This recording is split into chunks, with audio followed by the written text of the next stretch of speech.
اس دن کے بعد جب بھی رشتے والے آتے ہمیشہ زارا کی خوبصورتی کی تعریف کرتے ہوئے یہ بات تائی اور شبانہ کے دل میں ایک کانٹے کی طرح گھستی جا رہی تھی۔ چند دن بعد تائی نے خطرناک منصوبہ بنایا اور اس کے ذہن میں ایک خطرناک خیال پروان چڑھا، زارا کو راستے سے ہٹانا ہی ہوگا تاکہ شبانہ کا رشتہ کسی شاندار گھرانے میں طے ہو سکے۔ مگر یہ سب کرنا ممکن نہ تھا۔ رامپور والے تو آنے والے دیکھتے اور سوال کرتے کہ یہ قانونی طور پر اگر یہاں موجود ہے تو پھر یہ کیسے ہے، یہ کون ہے؟ تو ایک دن اس نے اپنے منصوبہ بنایا اور پھر اس تائی نے زارا سے کہا، جاؤ کنویں سے پانی بھر کر لاؤ۔ زارا نے خاموشی سے گھڑا اٹھایا اور کنویں کی طرف چل دی۔ پانی بھر کر واپس پلٹی، اچانک کسی نے اس کے منہ پر رومال رکھ دیا اور وہ گھڑے کو اٹھائے وہیں گری اور بے ہوش ہو گیا۔ ایک نقاب پوش آدمی خاموشی کے ساتھ زارا کو اپنے بازوؤں میں اٹھائے وہاں سے چل پڑا۔ زارا بے ہوش تھی، دنیا سے بے خبر تھی، نہیں جانتی تھی کہ اسے کہاں لے جایا جا رہا ہے۔ یہ آدمی کون تھا جو اسے اپنے ساتھ لے جا رہا تھا؟ تائی گھر کے آنگن میں مطمئن بیٹھی ہوئی تھی، تبھی اس کا فون بجا۔ فون کان سے لگاتے ہوئے مسکرائی، دوسری طرف سے کسی نے کہا کہ کام ہو گیا ہے تو تائی کے منہ پر مسکراہٹ چھا گئی۔ بیٹی نے پوچھا، اماں کیا ہوا ہے؟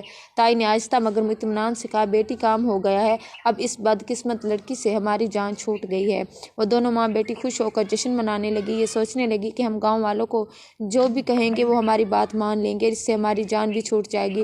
دوسری طرف جب زارا کو ہوش آیا وہ خود کو ایک کمرے میں پائی، وہ کرسی پر بیٹھی تھی اور اس کے ہاتھ بندھے ہوئے تھے۔ خوف اور اضطراب کے ساتھ اس نے اپنے ہاتھ کھولنے کی کوشش کی اور خوش قسمتی سے وہ کھل گئے۔ فوراً اس نے گھر سے باہر قدم رکھا، ذہن الجھا ہوا تھا۔ زارا نے دیکھا کہ وہاں وہ ایک جنگل میں تھی، اسے امید نہ تھی کہ میں کہاں آ گئی ہوں۔ وہاں پر ایک جو آدمی موجود تھا اسے یہ امید نہ کی کہ زارا اتنی جلدی اٹھ جائے گی۔ وہ فوراً زارا کی طرف لپکا، مگر اگلے ہی لمحے زارا نے جنگل میں دوڑ لگا دی۔ اسے اچھی طرح سمجھ آ چکی تھی کہ وہ اغوا ہو چکی ہے۔ پاؤں میں کانٹے چبھ رہے تھے اور آنکھوں کے آگے اندھیرا چھا رہا تھا۔ دوا کا اثر ابھی تک باقی تھا۔ اگلے ہی لمحے وہ کسی سے زوردار ٹکرائی۔ دھندلی آنکھوں سے اس نے ایک نوجوان کو دیکھا اور پھر سب کچھ تاریک ہو گیا۔ جب دوبارہ ہوش آیا وہ لیٹی ہوئی تھی، اپنے ذہن کو بیدار کرنے کی کوشش کر رہی تھی، خوف اور الجھن کے درمیان۔ تبھی وہاں ایک نوجوان آیا، وہی نوجوان جس سے وہ ٹکرائی تھی آخری بار جنگل میں۔ زارا گھبرا گئی، دل کی دھڑکن تیز ہو گئی۔ نوجوان نے نرمی سے کہا، آپ گھبرائیے نہیں، آپ صرف خاموش رہیے، وہ آدمی شاید آپ کو اغوا کر رہا تھا، میں نے اسے آپ سے بچا لیا، اسے آپ کو بچا لیا، اور وہ شاید آپ کی تائی کا نام لے رہا تھا کہ اس نے مجھے یہ سب کرنے کو کہا تھا، لیکن میں نے اسے اسی وقت منع کر دیا۔ یہ سب سن کر زارا کی آنکھوں سے آنسو بہنے لگے۔ یقین نہ آ رہا تھا کہ تائی اپنے حسد اور غصے میں اتنی اندھی ہو گئی تھی کہ اس نے جان سے مارنے کی کوشش کی۔ وہ رونے لگی۔ اس نوجوان نے پوچھا، آپ کون ہیں؟ کہاں رہتی ہیں؟ آپ کی ماں باپ کہاں ہیں؟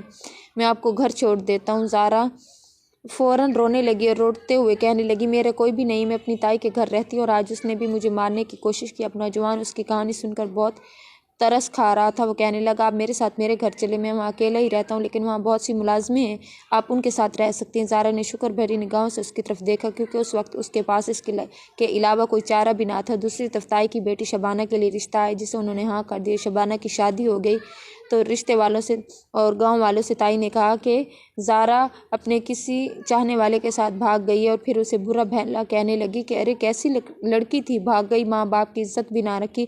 جب تائی خود مطمئن تھی تو اور اب زارا اس نوجوان کے بڑے حویلی نما گھر میں رہنے لگی۔ وہ یہاں کام کرتی اور چند ملازموں کے ساتھ رہتی تھی۔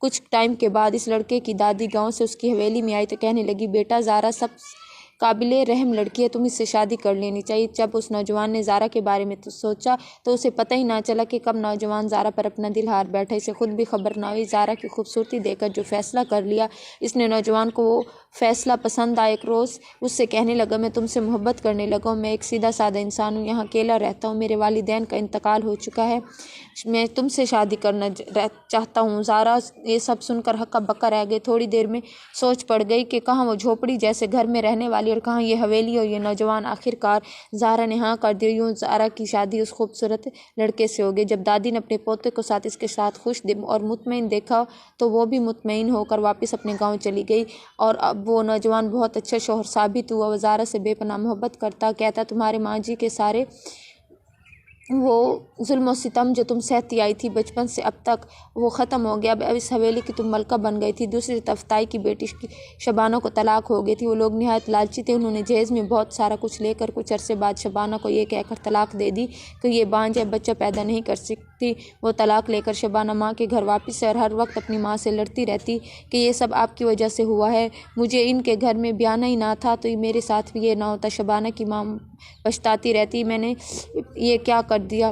ایک دن اس کی اچانک طبیعت خراب ہو گئی، تیز بخار نے اس کا چہرہ لال کر دیا۔ ماں پریشان ہو کر شبانہ کی طرف دیکھتی تو کبھی دیکھتی رہی اور وہ بیچاری اسی بخار میں تڑپتی رہی اور تڑپ تڑپ کر جان دے دی۔ یہ جب سب کچھ اس نے دیکھا تو اس کی ماں چیخنے لگی، رونے لگی۔ اپنی جوان بیٹی کی موت کے دکھ نے اسے اندر سے اندر چاٹنا شروع کر دیا کہ یہ ہماری بیٹی کو کیا ہو گیا ہے، یہ کیسے ہو سکتا ہے۔ وہ بار بار خود سے سوال کرتی، دل تڑپ اٹھا تھا مگر ذہن میں ایک ماضی کا منظر گھومنے لگا اور پھر وہ منظر اسے تڑپا رہا تھا۔ اس نے بھی تو ایسے ہی جان لی تھی کسی کی، کسی نے اس کے آگے ایسے بھیک مانگی تھی مگر وہ خود ظالم بنی رہی۔ اپنے گناہوں کا اسے شدت سے احساس ہوا اور وہ پھوٹ پھوٹ کر رونے لگی۔ اب وہ سوچتی تھی کہ زہرا کہاں تھی، وہ کچھ نہ جانتی تھی۔ ایک دن تائی کے دل کے مقام پر شدید درد اٹھا اور اسے فالج کا اٹیک آ گیا۔ اب وہ چارپائی پر بے بسی اور لاچاری کی زندگی گزارنے لگی۔ کوئی نہ تھا اس کے کھانے پینے کا خیال رکھنے والا، اس کی دوائی لے کر دینے والا۔ ہر لمحہ اس انتظار میں رہتی تھی کہ کب زہرا اور اس سے معافی مانگے۔ دوسری طرف زہرا اپنے شوہر کے ساتھ ایک خوشحال زندگی گزارنے لگی۔ ایک دن ایک شخص آیا، اس نے آ کر بتایا کہ ساتھ والے گاؤں میں زہرا کی تائی فالج کی وجہ سے چارپائی پر پڑی ہے، اس کا نہ کوئی کھانا دینے والا ہے نہ کوئی دوائی لے کر دینے والا ہے۔ جب یہ سب باتیں زہرا نے سنی تو وہ پریشان ہو گئی اور پھر اس کے شوہر نے سنی تو اس نے کہا زہرا تمہیں اپنی تائی سے ملنا چاہیے، ان سے بات کرنی چاہیے، جو بھی ہوا وہ ماضی کا حصہ ہے۔ زہرا نے کہا ٹھیک ہے۔ اگلے روز وہ اپنے بیٹے کے ساتھ اپنی تائی کے گھر پہنچی مگر جو منظر اس نے دیکھا اس کے ہوش اڑ گئے۔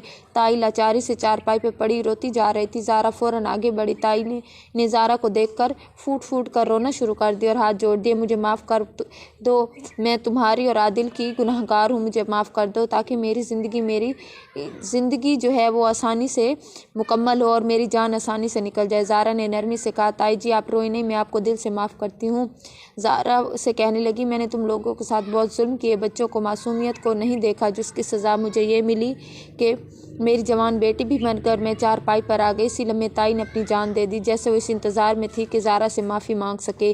تائی کو زہرا اور اس کی جوان بیٹی کے جانے کا بہت دکھ تھا مگر دل میں یہ بھی اطمینان تھا کہ اللہ نے انصاف کیا، جو جرم اسے نے بچپن میں سہے تھے آج ان کا خاتمہ ہوا۔ زہرا اپنے شوہر کے ساتھ خوش زندگی گزارنے لگی۔ بہت سی لڑکیاں زہرا سے حسد کرتی تھی مگر زہرا ان سب سے بے نیاز تھی کیونکہ اللہ نے اس کے صبر کا پھل دے دیا تھا۔ زہرا بہت بڑے محل نما گھر میں اپنا ایک بیٹا اور ایک بیٹی کے ساتھ خوشحال زندگی گزار رہی تھی، لیکن اب وہ باقاعدگی کے ساتھ اپنی ماں اور اپنے بھائی کی قبر پر جا کر گھنٹوں روتی کہ کاش آپ کبھی نہ جاتے، لیکن پھر وہ یہ سوچ کر چپ ہو جاتی کہ جس شخص کو اس دنیا میں آنا لکھا ہے اس کو اللہ تعالیٰ کے پاس واپس جانا بھی لکھا ہے۔ اور اگر کہانی پسند آئی ہو تو ویڈیو کو لائک کریں، شیئر کریں، ہمارے چینل کو سبسکرائب کریں۔